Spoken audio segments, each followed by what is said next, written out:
Diretamente do Brasil, Brasília, Distrito Federal. Quem vos fala, mestre Dinho, trazendo sempre informações na palma da sua mão, com notícias de utilidade pública, nacional e internacional. O mestre Dinho, eu quero aqui, antes de iniciar esta live, eu quero falar sobre o Pix do juiz Oscar Aníbal Chapan.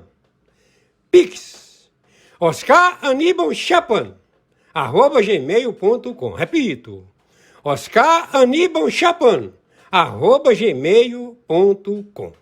Está na descrição desse vídeo. Olá, amigos e amigas patriotas! Eu sou o mestre Dinho Robô News. Fique conosco até o final da live do juiz Oscar Aníbal Chapan.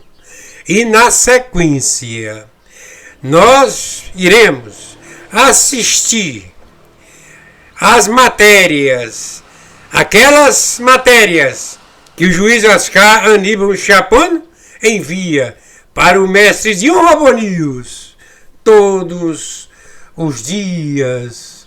Hoje, 19 de agosto do ano de 2026. Vamos lá na sequência! Muito bom dia, hoje dia 19 de agosto de 2026, horário, já vou dizer o horário. Atenção, atenção, contra-espionagem do Exército, da Marinha, da Aeronáutica. Atenção, contra-espionagem do SEBIN, da ABIN, do Exército, da Marinha, da Aeronáutica. Atenção OTAN, atenção NATO. Atenção população do planeta Terra. Estamos de poucas horas para o ensejo nuclear efetivado contra a China, porque foi estabelecido já um ataque nuclear de provocação de uma tsunami para varrer a Inglaterra, efetivado pela Rússia, pela China, pela Norte-Coreia. Não sabemos ainda porque não temos o autor no momento, temos o lançamento. Então vamos ao relatório. Quem está falando é o senhor Oscar Aníbal Chapan, árbitro, na função vitalícia, corregedor-geral, arbitral, internacional, em 196 países e com trânsito nacional muçulmana. Interventor no Tribunal Penal Internacional, no Supremo Tribunal Mundial, no Tribunal Internacional, em todas as jurisprudências. Careço de isonomia, ou seja, eu posso agir em todas as áreas. Estamos na investigação e no evento de localizar funcionários públicos em 196 países e também na Sura Muçulmana quando convidado. Temos já todas as identificações destes funcionários públicos que se amotinaram e que, sem nenhuma logística de procedimento econômico ou substituto aos seus objetivos, eles estabeleceram o seu enlace, que é a guerra mundial atômica. A intenção deles não é estabelecer um novo status quo, uma nova administração global, não. O objetivo deles é a destruição do planeta. Então, já todas as ogivas nucleares dos Estados Unidos estão empossadas.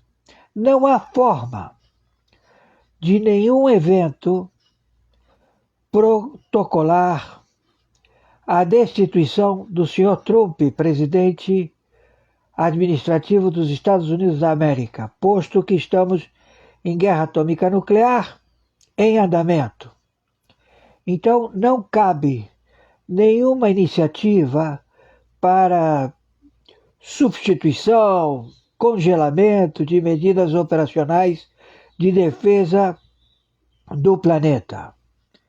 Por quê? Porque você tem a logística de poder proceder e aniquilar os mandatários. Nós temos todas as tropas com alvos já determinados. Não é necessário proceder com medidas já profiláticas de destruição em massa. Mas temos a persuasão e a ativação de todas as bombas nucleares, que já estão ativadas e estão posicionadas para a destruição da China, da Norte-Coreia, da Rússia e do Irã, e de vários objetivos que se encontram já identificados.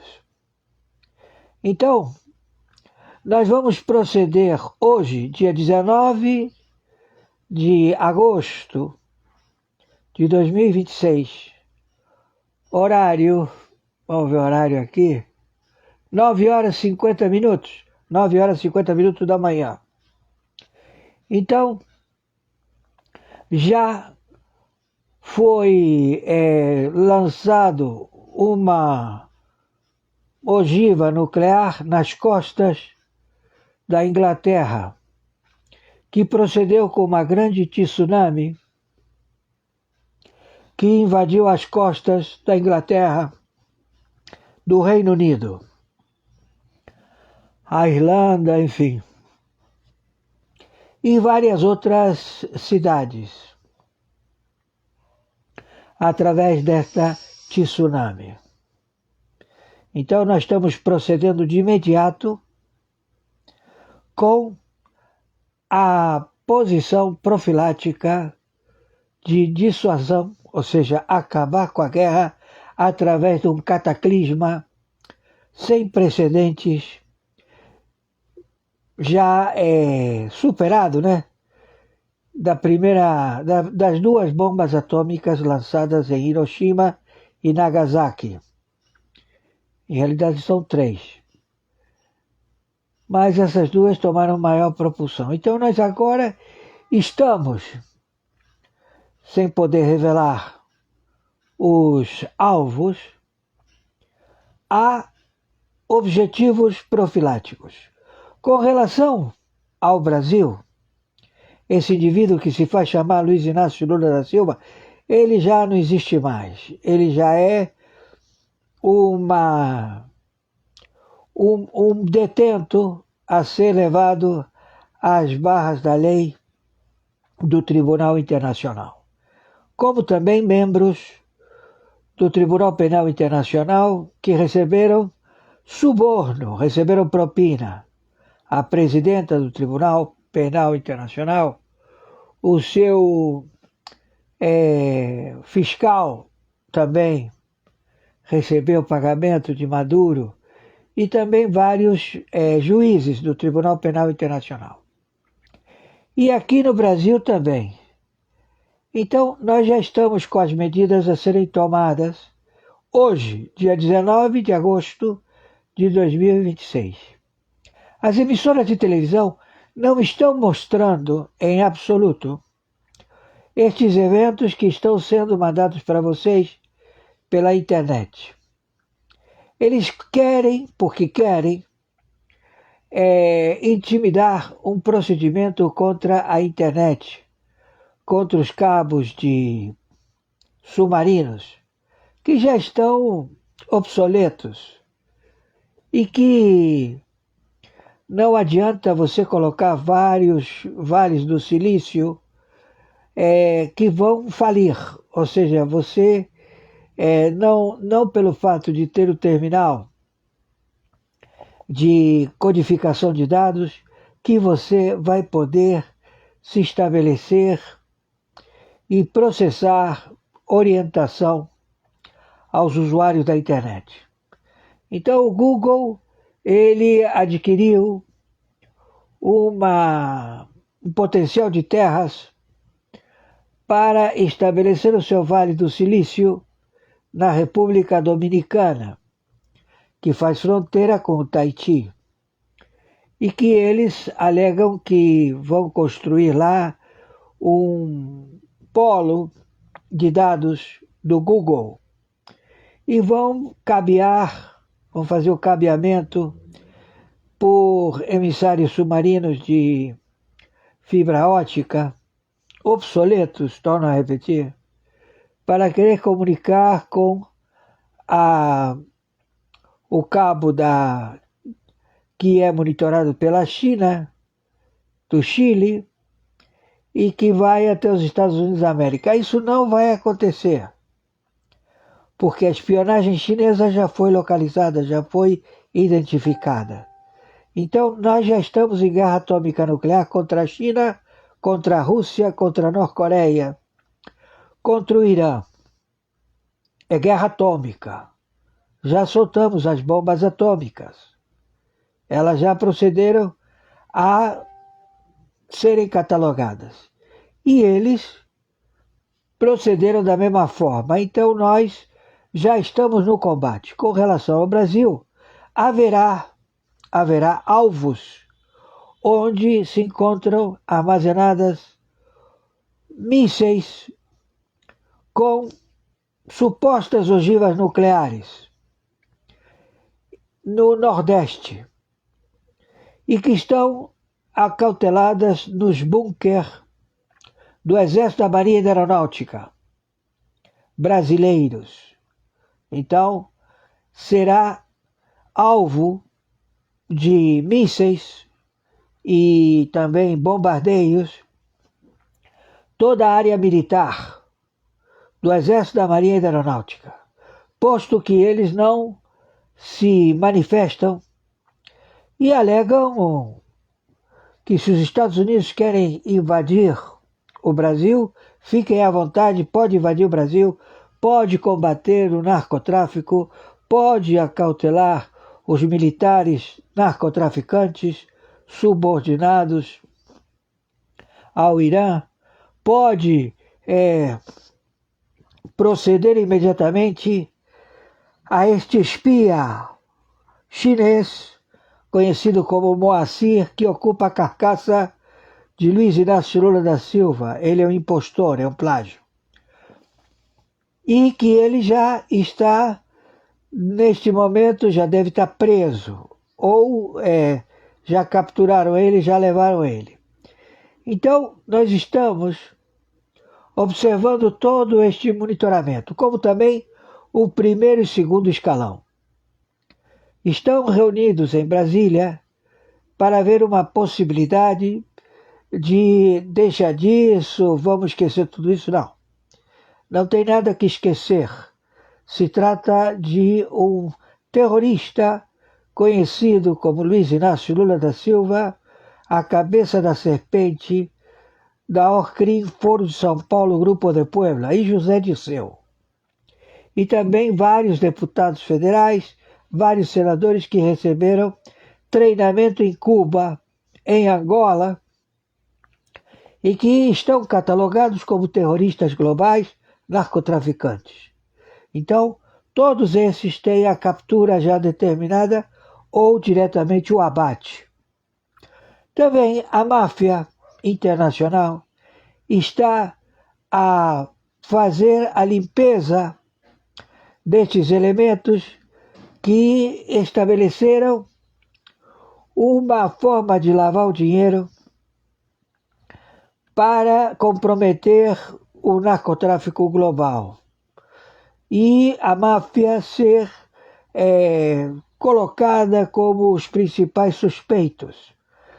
Mas a realidade é que a governança, a estrutura do governo do primeiro e segundo escalão, eles estão nestas atividades. Quem está falando é o senhor Oscar Aníbal Chapano, juiz corregedor arbitral internacional, na função justiça particular, justiça paga, arbitragem internacional. Então, nós estamos monitorando todos os funcionários públicos que detêm cargos no primeiro e segundo escalão, que estão e que ocasionaram esta terceira guerra mundial. Não haverá forma nenhuma estabelecida para que haja uma posição a querer julgar, porque eles já foram julgados à revelia, porque eles são espias, sabotadores, terroristas. Eles matam, estão matando as pessoas com veneno e também as crianças, os bebês. E isto não é de hoje. As crianças, os bebês com tal substância adrenocrom, isto já é feito milenarmente. A beber o sangue de recém-nascidos, crianças, para projetar a juventude. Então, nós estamos atrás destas pessoas que se encontram no território da República Federativa do Brasil. Já todas as tropas já estão combatendo nas fronteiras do Brasil. Em Letícia, em outras localidades da Colômbia, da Venezuela, do Peru, da Bolívia,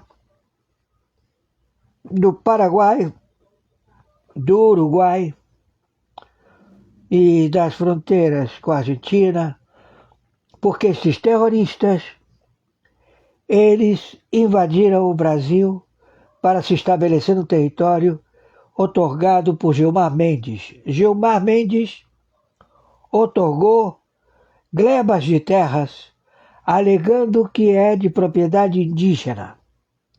E esses índios não são brasileiros, nem são paraguaios, nem são uruguaios, eles têm várias nacionalidades e eles alegam que são proprietários destas terras dadas por este espia, sabotador, traidor à pátria, filho de uma puta, conhecido como Sapo Boi, Gilmar Mendes. Então, Gilmar Mendes, você está preso e será fuzilado. Você está sentenciado à pena de fuzilamento, traição à pátria. Você, Carmen Lúcia, Zanin, Dino, Fachin, Toffoli, todos engajados nesta trama de traição à pátria da República Federativa do Brasil e levar a óbito milhões, centenas de milhões de brasileiros a virem a morrer por falta de acolhimento hospitalar, porque vocês roubaram tudo. Então, não é por falta de dinheiro, porque dinheiro tem o Caixa 2, que corre diariamente em todas as mesas de dinheiro, corretoras, bancos, para servir ao pagamento dos terroristas e do narcotráfico global. Então, nós vamos proceder imediatamente à captura de vocês, onde vocês todos estarão já capturados ou mortos. Eu espero que estejam mortos, entendeu? Vai ser uma medida em que a máfia assim determinou. A máfia quer matar todos vocês.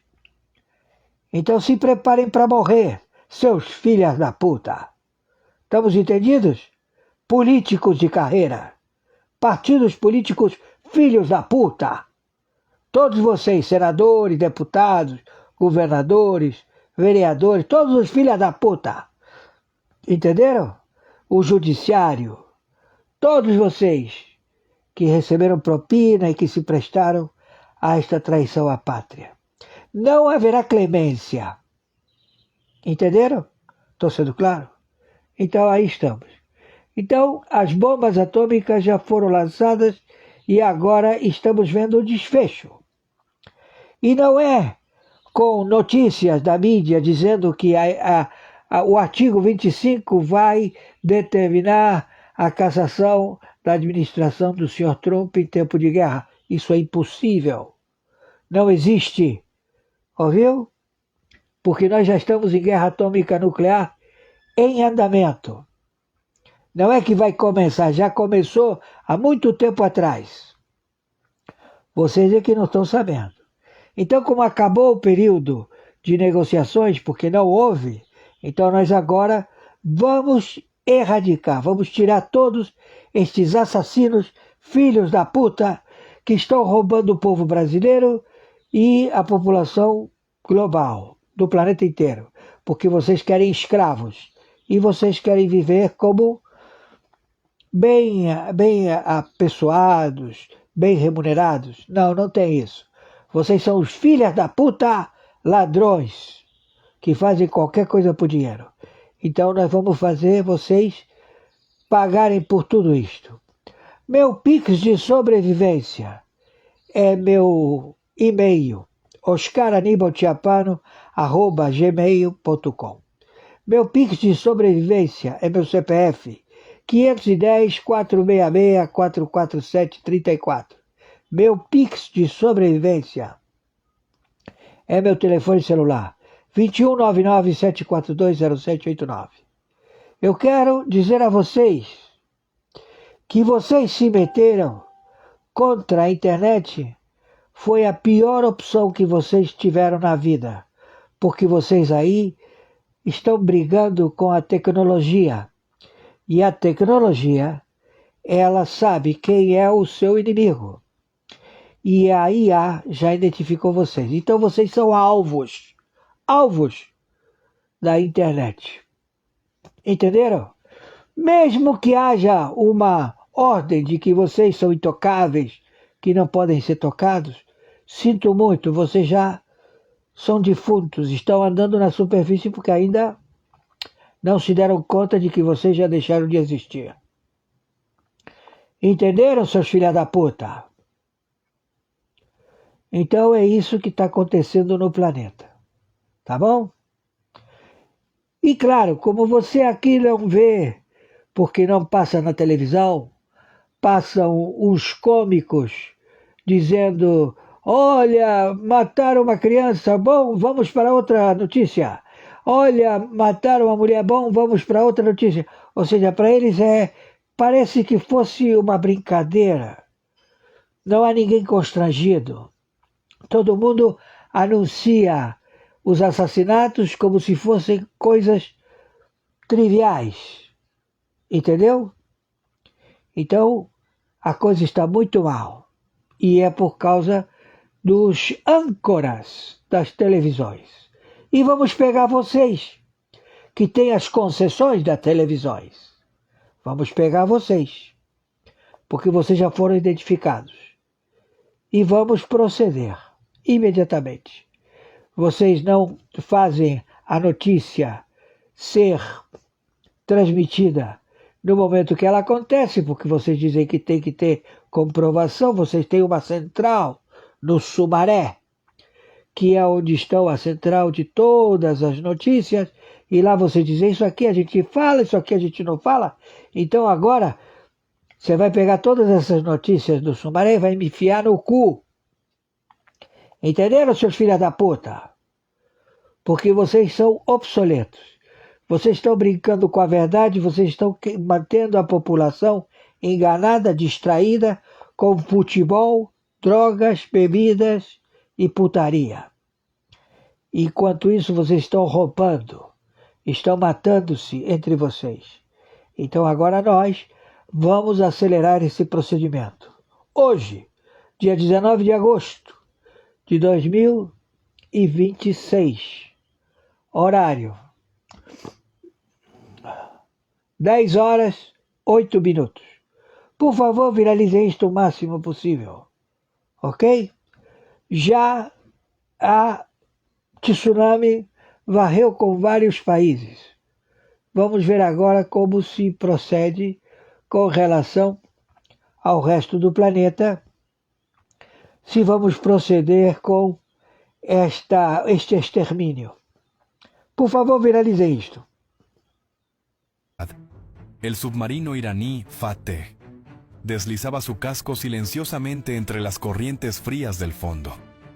Su capitán llevaba semanas esperando este momento. La orden llegó codificada, breve y definitiva: torpedo en el agua. El objetivo era el USS Bataan, un buque de asalto anfibio de 42.000 toneladas que transportaba a 800 marines del 26º Regimiento de Infantería de Marina, listos para operaciones en la región. No era el portaaviones más grande de la flota, pero hundirlo enviaría un mensaje que Washington no podría ignorar. Al menos eso creyó Teherán. La lógica iraní era calculada. Atacar un buque anfibio cargado de marines era atacar el símbolo más visible de la proyección de fuerza terrestre estadounidense en la región. No era solo hundir acero, era hundir el concepto mismo de que Estados Unidos podía moverse libremente por esas aguas con sus soldados a bordo. Lo que el capitán del Fateh no sabía, lo que ningún planificador iraní había calculado con precisión suficiente, era que el Bataan no navegaba solo. A 4 kilómetros de distancia, invisible bajo el agua, el submarino nuclear USS Alexandria llevaba 12 días siguiendo al Fateh metro a metro, respiración a respiración, registrando cada movimiento, cada cambio de profundidad, cada ajuste de rumbo, cada vez que el submarino iraní reducía velocidad para realizar una escucha pasiva. La Marina de los Estados Unidos sabía exactamente dónde estaba ese submarino, antes de que su capitán siquiera recibiera la orden de disparar. Lo sabían con tanta certeza que el Alexandria había informado en 3 ocasiones distintas durante esos 12 días que el Fateh estaba posicionándose en un ángulo de ataque potencial. 3 veces el grupo de tarea recibió esa información. 3 veces ajustó sus procedimientos operacionales en consecuencia. Cuando llegó el momento, nadie fue sorprendido excepto el submarino que creyó estar cazando. El torpedo MK-48 iraní salió del tubo lanzador a las 9:47 con 23 segundos. Velocidad inicial, 55 nudos. Profundidad de ataque programada, 12 metros. El arma pesaba 1.400 kilos y llevaba 300 kilogramos de explosivo PB XN-103 en su cabeza de guerra. Suficiente para abrir un agujero devastador en el casco de cualquier buque de superficie que no estuviera mirando. El problema es que el Bataan estaba mirando. Llevaba días mirando. Y no solo mirando, sino preparando una respuesta que el Fateh nunca habría podido anticipar, aunque hubiera tenido acceso completo a los manuales operacionales de la Séptima Flota. El sistema de guerra antisubmarina, SQQ-89 del Bataan, detectó la firma acústica del torpedo a los 4 segundos del lanzamiento. No como una sorpresa, sino como la confirmación de algo que ya se esperaba. La sala de control antisubmarina del buque llevaba 48 horas con los operadores en estado de alerta máxima, los auriculares puestos, los dedos cerca de las consolas, los procedimientos de respuesta memorizados al punto en que su ejecución era completamente automática. El capitán del Bataan recibió el reporte con una sola palabra del oficial de guardia: entrante. Una palabra que en cualquier buque menos preparado habría desencadenado caos. En el Bataan, desencadenó un protocolo que llevaba meses siendo ensayado. Lo que siguió fue una coreografía que la Marina estadounidense lleva décadas perfeccionando. No hubo gritos, no hubo confusión, no hubo ese segundo de parálisis que distingue a una tripulación entrenada de una tripulación que simplemente ha leído los procedimientos. Solo procedimientos ejecutados con precisión quirúrgica por hombres que habían pasado por este escenario exacto en simuladores, en ejercicios de mar abierto, en evaluaciones de combate que replicaban con fidelidad casi total las condiciones del estrecho de Hormuz. El Bataan viró a estribor con toda la fuerza de sus motores. Un buque de asalto anfibio no es un destructor ágil, pero sus enormes motores de propulsión pueden generar un giro lo suficientemente brusco como para alterar significativamente el ángulo de intercepción de un torpedo en trayectoria programada. Cada metro de distancia lateral ganado era un metro que la cabeza de guerra iraní tendría que compensar. Simultáneamente, el sistema AN/SLQ-25 Nixie desplegó su señuelo acústico remolcado por la popa, un dispositivo que emite una firma sonora diseñada específicamente para imitar las características acústicas del buque y confundir los sensores del torpedo, redirigiendo su guía activa lejos del casco real. Y al mismo tiempo que todo esto ocurría en superficie, los operadores de guerra antisubmarina del Bataan ya estaban calculando la posición del Fateh con los datos del sonar. Sabían dónde estaba el submarino. ¿Sabían su profundidad aproximada? Sabían que era vulnerable. Pero la Marina no dependió solo de la evasión. Eso nunca es suficiente cuando tienes la capacidad de responder de manera definitiva. A los 17 segundos del lanzamiento iraní, el USS Leyte Gulf, el crucero de misiles de la clase Ticonderoga que navegaba en escolta a 9 kilómetros al norte, lanzó 2 torpedos MK-54 desde sus tubos antisubmarinos de cubierta. Destino programado: las últimas coordenadas conocidas del Fateh, actualizadas en tiempo real por el Alexandria, que seguía rastreándolo desde el momento en que disparó y reveló su posición exacta con la firma acústica del lanzamiento. Velocidad de los MK-54, 40 nudos. Los torpedos descendieron a 40 metros de profundidad y activaron sus buscadores activos de sonar. El ping del sonar resonó en las profundidades del estrecho de Hormuz como un reloj contando hacia atrás, implacable, matemático, completamente indiferente a las maniobras evasivas que el Fateh comenzó a ejecutar desesperadamente. El torpedo iraní siguió al señuelo Nixie durante 22 segundos antes de que su sistema de guía activa intentara reorientarse hacia el casco real del Bataan. Para ese momento, el buque de asalto había ganado 180 metros de distancia lateral respecto a la trayectoria original programada del arma. El torpedo pasó a 63 metros del casco de babor, demasiado lejos para el radio letal de su cabeza de guerra, diseñada para detonar a menos de 15 metros del objetivo para garantizar daño estructural catastrófico. El arma iraní continuó su trayectoria hasta agotar su combustible propulsor y hundirse inerte, completamente inofensiva, en el fondo del estrecho donde permanecería hasta que algún equipo de recuperación naval decidiera recuperarla como material de inteligencia. El Bataan no fue tocado, ni un rasguño, ni una vibración anormal, ni un miembro de la tripulación que necesitara tratamiento médico.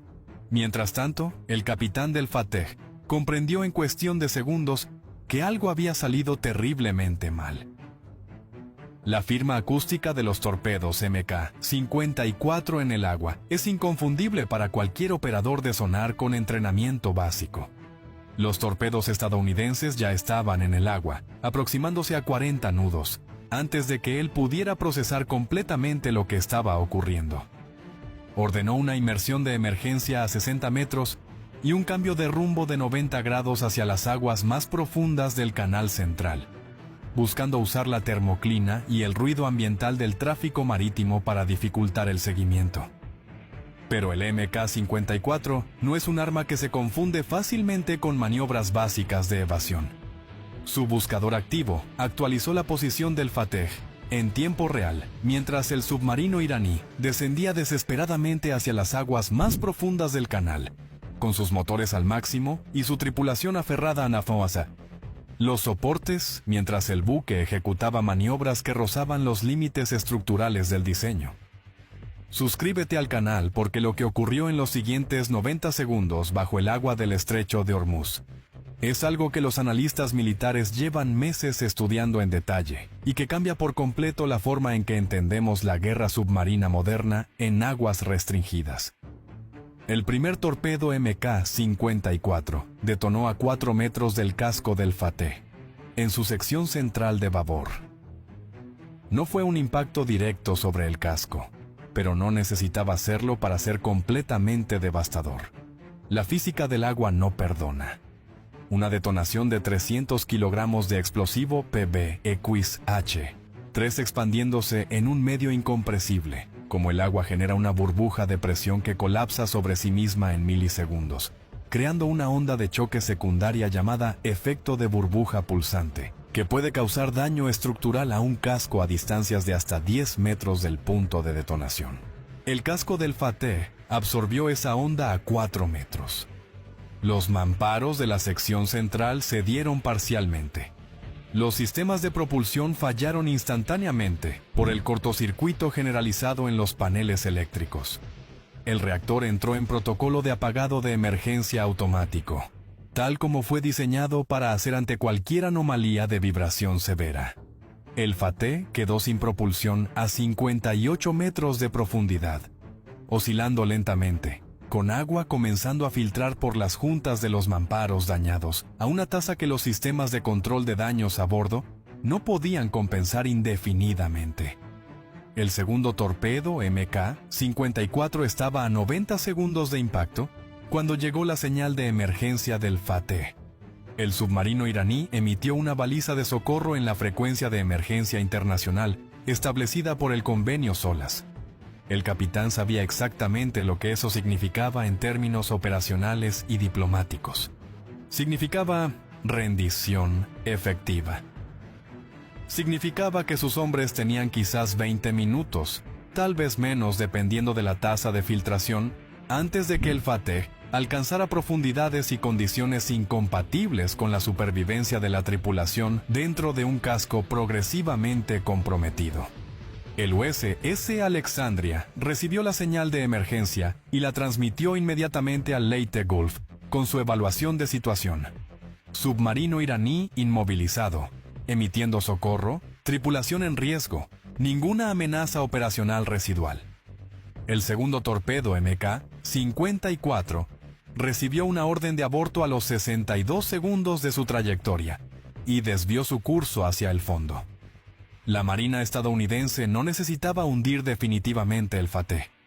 Ya estaba fuera de combate de manera permanente.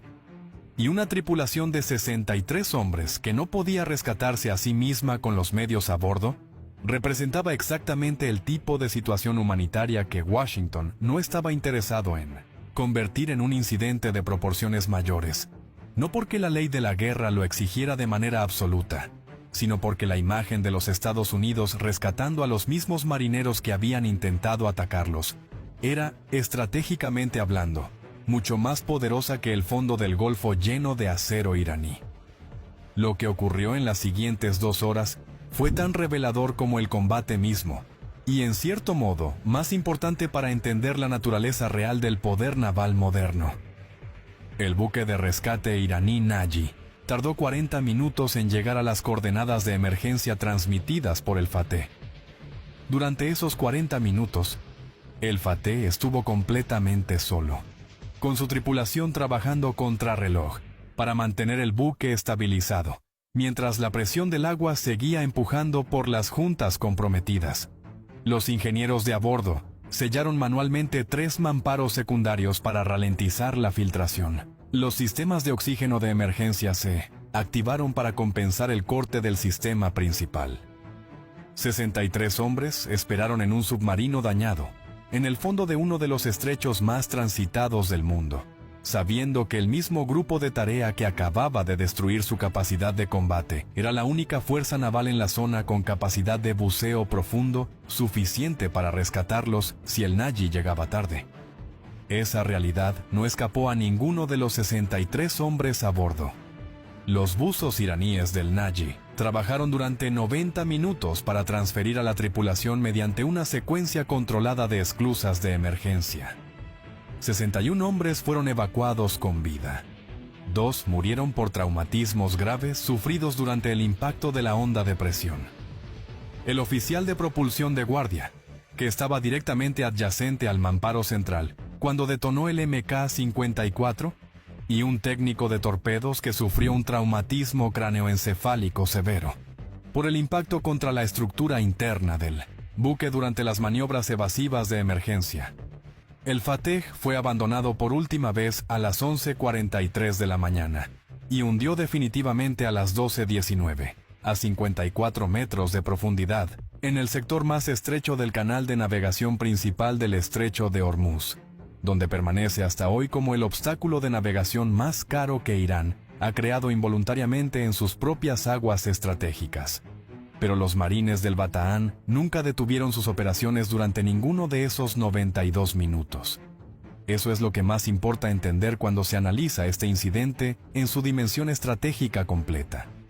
Mientras todo esto ocurría, mientras el Fateh se hundía y su tripulación era evacuada, 800 marines del 26º Regimiento continuaron sus ejercicios de embarque y desembarque en cubierta como si el mar que los rodeaba fuera tan rutinario como cualquier otro martes de entrenamiento en el Mediterráneo. Los helicópteros CH-53 e Super Stallion siguieron sus rotaciones de cubierta según el cronograma establecido la noche anterior. Los vehículos anfibios AAVA-7 continuaron sus pruebas de sistemas en las bodegas de inundación. Los sargentos seguían gritando correcciones a los soldados que practicaban procedimientos de desembarco rápido en cubierta.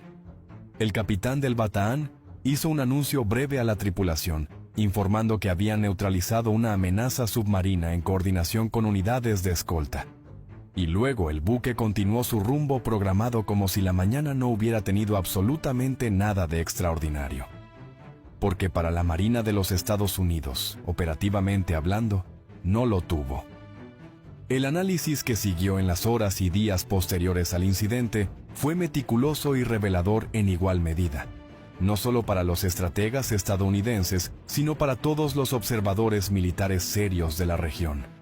El Fateh era el submarino más moderno y capaz de la flota iraní en servicio activo en el Golfo Pérsico.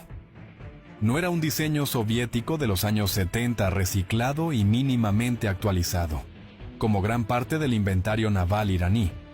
Era un diseño de construcción nacional desarrollado durante más de una década por ingenieros navales iraníes que habían estudiado con atención los diseños alemanes de la clase 209 y los conceptos rusos de submarinos de aguas poco profundas, con un desplazamiento sumergido de 500 toneladas, propulsión diésel eléctrica con capacidad de operación en modo A y P, para reducir su firma acústica, y capacidad de lanzamiento de torpedos y misiles de crucero antibuque. El Fateh representaba lo mejor que la industria de defensa iraní había podido producir para la guerra submarina en entornos de aguas restringidas. Teherán describía en sus comunicados oficiales al Fateh como prácticamente indetectable por los sonares occidentales en las condiciones acústicas complejas del Golfo Pérsico y el estrecho de Hormuz. Llevaban años difundiendo esa narrativa con suficiente consistencia como para que algunos analistas occidentales comenzaran a citar sus capacidades con cierto respeto cauteloso. Lo detectaron 12 días antes de que disparara un solo torpedo. 12 días en los que el Alexandria registró cada patrón de patrulla, cada punto de parada para escucha pasiva, cada cambio de profundidad, cada momento en que el Fateh redujo velocidad para intentar detectar buques de superficie. 12 días de inteligencia acumulada que convirtieron el ataque del Fateh, desde el momento en que su capitán recibió la orden de disparar, en una misión que ya había fallado antes de que el torpedo saliera del tubo. El sistema de vigilancia antisubmarina que la Marina de los Estados Unidos despliega de manera permanente en el estrecho de Hormuz y el Golfo Pérsico no es simplemente el sonar de un buque de escolta o las capacidades individuales de un submarino nuclear de acompañamiento.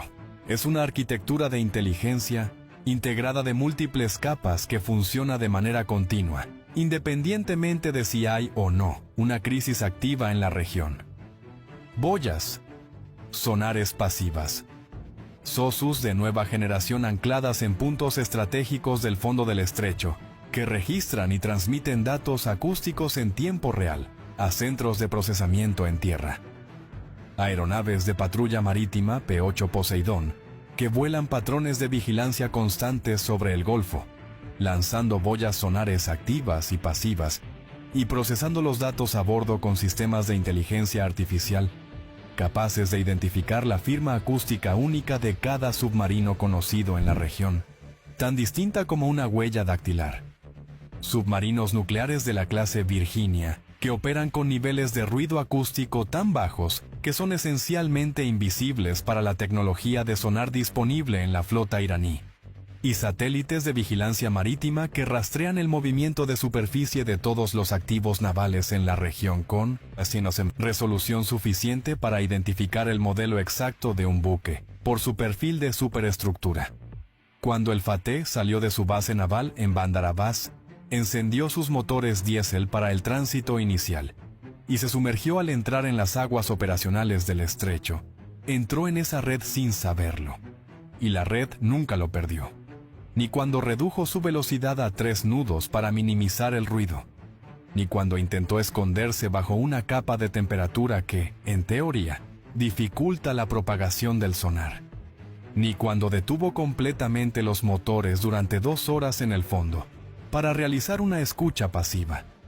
La firma acústica residual de sus sistemas auxiliares, la vibración microscópica de sus tanques de lastre, el ruido biológico de su propio casco metálico bajo la presión del agua.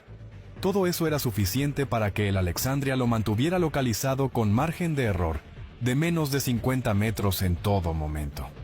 Pero antes de analizar las consecuencias geopolíticas completas que este incidente desencadenó en las capitales de la región, suscríbete al canal y quédate, porque lo que Irán decidió hacer en las horas siguientes y la respuesta que recibió cambió radicalmente la discusión sobre el equilibrio de poder naval en el Golfo Pérsico, de una manera que ningún comunicado oficial ha explicado con la claridad que merece. El análisis de costos dibuja una imagen igualmente contundente para cualquiera que quiera entender la realidad de lo que ocurrió esa mañana más allá de los comunicados diplomáticos. El Fateh representaba una inversión acumulada de más de $500 millones, considerando su construcción extendida durante casi una década, los sistemas de armas integrados, el entrenamiento especializado de su tripulación de 63 hombres durante años, y los costos de mantenimiento y operación desde su entrada en servicio. El torpedo MK-48 que lanzó, el arma más sofisticada de su arsenal, tenía un valor unitario de aproximadamente $40.000. Irán gastó la capacidad operacional completa y permanente de su mejor submarino para lanzar un arma de $40.000 que no llegó a tocar su objetivo por 63 metros. La ecuación no podría ser más brutal en términos estrictamente militares. La respuesta estadounidense utilizó 2 torpedos MK, 54 a $900.000 la unidad, más los costos operacionales diarios de una flota que ya estaba desplegada en la región, por razones completamente independientes a este incidente. Menos de $2 millones en munición, para neutralizar de manera permanente el único submarino convencional avanzado que Irán tenía operativo en el Golfo Pérsico. La asimetría no es solo económica, es estratégica en el sentido más profundo del término. Irán perdió años de inversión industrial y capacidad irreemplazable en el corto plazo. Estados Unidos gastó munición de inventario estándar y continuó patrullando. Lo que esa mañana en el estrecho de Hormuz demostró tiene implicaciones que se extienden mucho más allá del propio Golfo y de la propia confrontación entre las dos marinas. Irán ha invertido décadas de esfuerzo industrial, doctrinal y económico en construir lo que sus estrategas denominan oficialmente una estrategia de negación de área en el Golfo Pérsico. El concepto es intelectualmente coherente en su diseño: hacer que el costo político, humano y material de operar en el Golfo Pérsico sea inaceptablemente alto para la Marina estadounidense, mediante una combinación integrada de misiles antibuque costeros de largo alcance, lanchas rápidas de ataque en enjambre que saturan las defensas punto a punto, campos de minas estratégicamente colocados en las rutas de navegación principales, y submarinos convencionales que aprovechen las condiciones acústicas complejas de las aguas someras para operar con relativa impunidad. El estrecho de Hormuz, con sus 39 kilómetros navegables, sus fondos relativamente poco profundos y su densa actividad de tráfico marítimo comercial que complica teóricamente la discriminación de objetivos, era el entorno que los planificadores navales iraníes eligieron como su campo de batalla ideal, donde sus ventajas relativas de conocimiento del terreno y cantidad de plataformas podrían compensar la superioridad tecnológica estadounidense. Lo que esa mañana demostró de manera irrefutable es que ese cálculo reposa sobre una premisa fundamentalmente errónea. La premisa de que las aguas someras y congestionadas del estrecho ofrecen un refugio real para un submarino convencional contra sistemas de vigilancia antisubmarina de nueva generación. No es así. Las condiciones acústicas complejas del estrecho, el ruido ambiental del tráfico comercial, las capas de temperatura variables, todos esos factores que en los manuales de guerra antisubmarina de la era soviética se citaban como ventajas para el defensor en aguas restringidas, son parámetros que los algoritmos de procesamiento de señal y los sistemas de inteligencia artificial de la generación actual de la Marina estadounidense llevan años siendo entrenados específicamente para ese entorno concreto. No es que la tecnología haya reducido la ventaja del defensor en aguas restringidas, es que la ha eliminado de manera prácticamente completa contra un adversario con la arquitectura de vigilancia que Estados Unidos despliega de manera permanente en la región. El Fateh intentó aprovechar exactamente las condiciones que la doctrina iraní le decía que debían protegerlo. No funcionó. Y cuando falló operacionalmente, no tuvo ninguna capacidad residual para responder a la contraofensiva antisubmarina, que llegó en menos de 20 segundos desde el momento en que reveló su posición con el lanzamiento. Los marines del 26º Regimiento que viajaban en el Batán completaron todas sus operaciones programadas ese día, sin modificar un solo punto de su cronograma establecido la noche anterior. Esa tarde, durante la revisión de situación de fin de jornada, su comandante les explicó con brevedad lo que había ocurrido esa mañana. Les dijo que habían estado en el agua cuando las unidades de escolta de la Marina neutralizaron un submarino iraní que intentó atacar su buque. Les dijo que en ningún momento estuvieron en peligro real dado el sistema de protección desplegado alrededor del grupo de tarea. Y luego les dio 20 minutos adicionales de tiempo libre antes de reanudar el entrenamiento nocturno según el programa. 20 minutos extra. Esa fue la única concesión operacional que el incidente generó en el cronograma del 26º Regimiento. Eso es disuasión operacional en su forma más pura y más convincente. No es una declaración política emitida desde una tribuna internacional. No es un comunicado de prensa cuidadosamente redactado por un departamento de relaciones públicas. Es la capacidad demostrada, en tiempo real, de absorber un ataque ejecutado con las mejores armas disponibles para el adversario, neutralizarlo completamente antes de que cause ningún daño, contraatacar con precisión suficiente para eliminar la amenaza de manera permanente, y continuar la misión sin que los hombres a bordo necesiten interrumpir su rutina de entrenamiento de manera significativa. Es la disuasión que no necesita ser explicada porque acaba de ser demostrada. El estrecho de Hormuz siguió abierto para el tráfico comercial esa misma tarde. El 21% del petróleo mundial siguió fluyendo a través del canal navegable principal sin ninguna interrupción. Los mercados de futuros de crudo no registraron ningún movimiento significativo atribuible al incidente.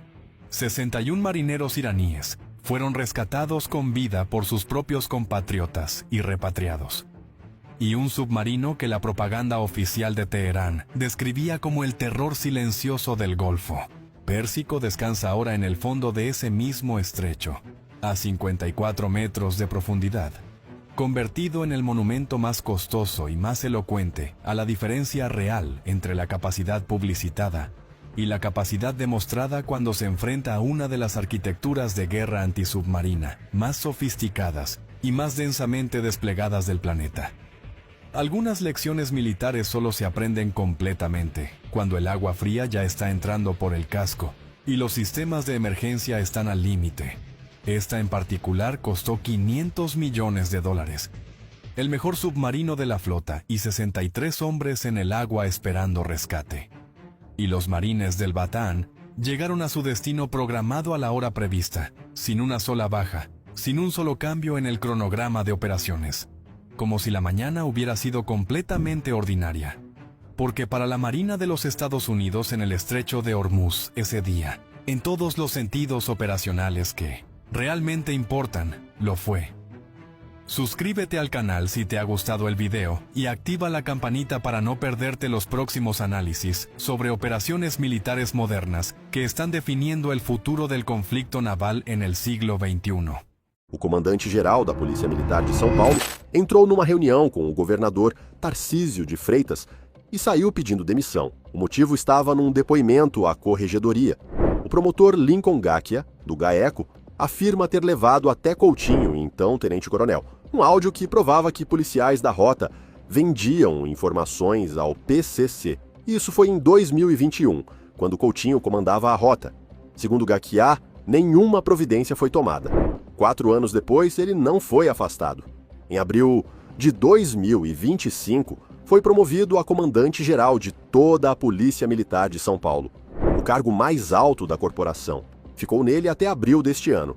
Em outubro de 2022, num grupo, uma conversa sobre coronéis da PM.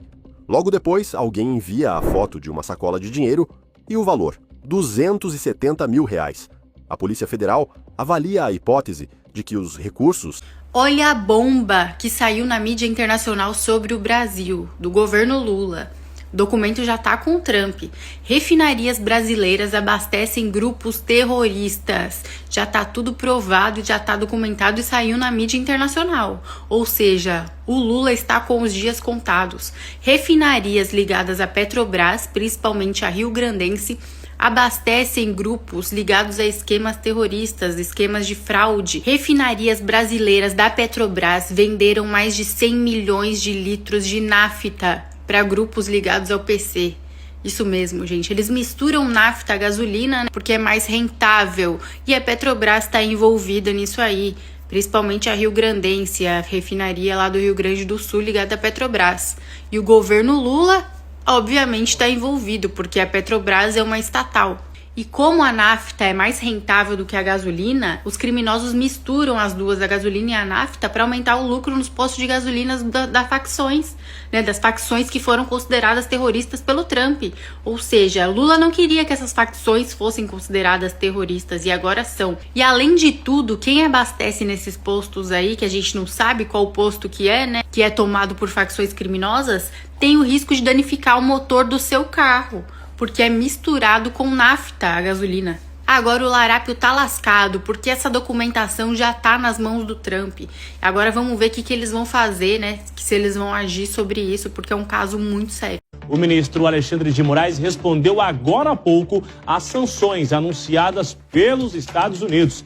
Janaína Camelo é quem está sempre de olho no Supremo Tribunal Federal. O que o ministro Alexandre de Moraes respondeu sobre esta nova sanção envolvendo inclusive a sua esposa, Janaína?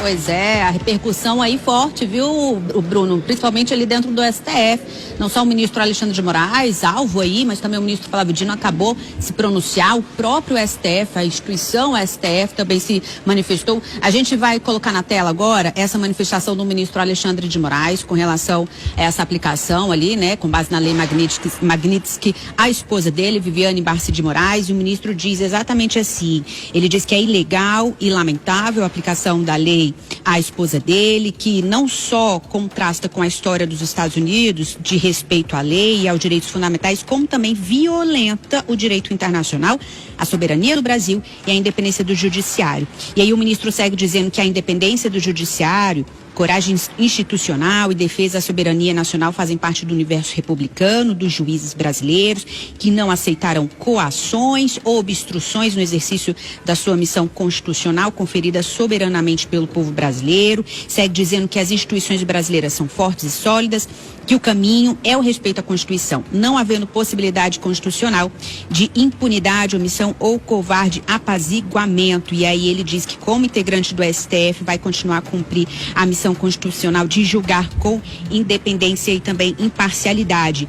Na nota do STF, Bruno, o STF também publicou uma nota de repúdio dizendo que lamenta e considera injusta a aplicação de sanções à esposa do ministro Alexandre de Moraes, fala que, infelizmente, as autoridades norte-americanas foram convencidas de uma narrativa que não corresponde aos fatos, né? E dizendo que o julgamento de Jair Bolsonaro e de outros denunciados, né, que acabaram sendo condenados ali na denúncia de golpe, seguiu o devido processo legal. A nota diz que no Brasil quase toda a sociedade reconhece a importância de um julgamento histórico de punição por tentativa de golpe de Estado e diz que já havia uma injustiça na sanção ao próprio ministro Alexandre de Moraes e considera ainda mais injusta a ampliação dessa sanção, dessas medidas para um familiar do magistrado.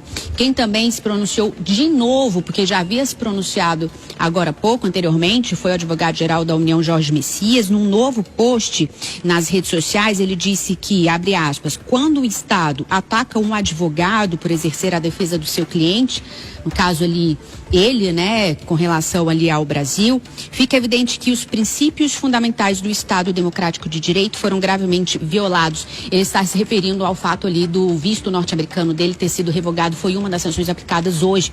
Aqui no centro agora.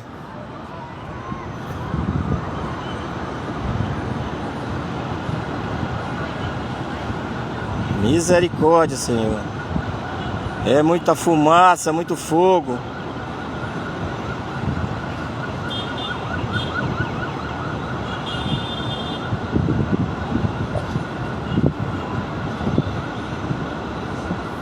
Começou agora o incêndio aqui no centro. Henrique Martins aí.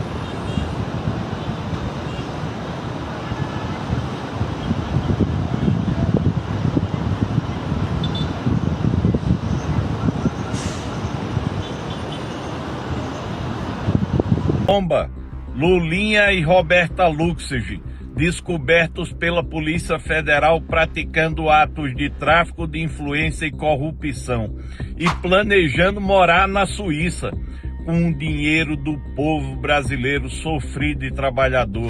Lula, você é o grande responsável por isso. O exemplo veio de você. O povo brasileiro exige punição. Lulinha precisa ser preso, ser capturado na Espanha e trazido de volta ao Brasil. Chega de impunidade. O TSE acabou de admitir a ação do Novo contra o Lula por suposto abuso em desfile de carnaval. Inelegível por 8 anos. Até que enfim uma grande notícia e boa notícia para o Brasil. O homem de chapéu, que não tira mais o chapéu da cabeça agora, o Lula, poderá ficar inelegível por 8 anos. TSE aceita ação contra Lula por suposto abuso em desfile de carnaval. Lembra desse assunto? É isso aí mesmo que você está ouvindo. Lula poderá ficar inelegível. Chegamos ao final desta edição. Muito obrigado pela sua audiência. Eu sou o mestre de Um Robô News. As últimas notícias na palma da sua mão. Que Deus, no nome do Senhor Jesus Cristo, abençoe você, sua família e o Brasil. acabamos de assistir a live do juiz Oscar Aníbal Chapan. E também as matérias. Hoje, dia 19 de agosto do ano de 2026. Quero aproveitar a oportunidade. Eu quero realizar aqui um convite para os amigos e amigas patriotas para visitar a descrição da live do juiz Oscar Aníbal Chapan. E na visita vocês poderão observar no topo tem o Pix do juiz Oscar Aníbal Chapan. E logo descendo tem vários links correspondentes aos produtos do Mercado Livre e Shopee, bem como tem um curso de mestre de obras da Udemy. Até a próxima edição.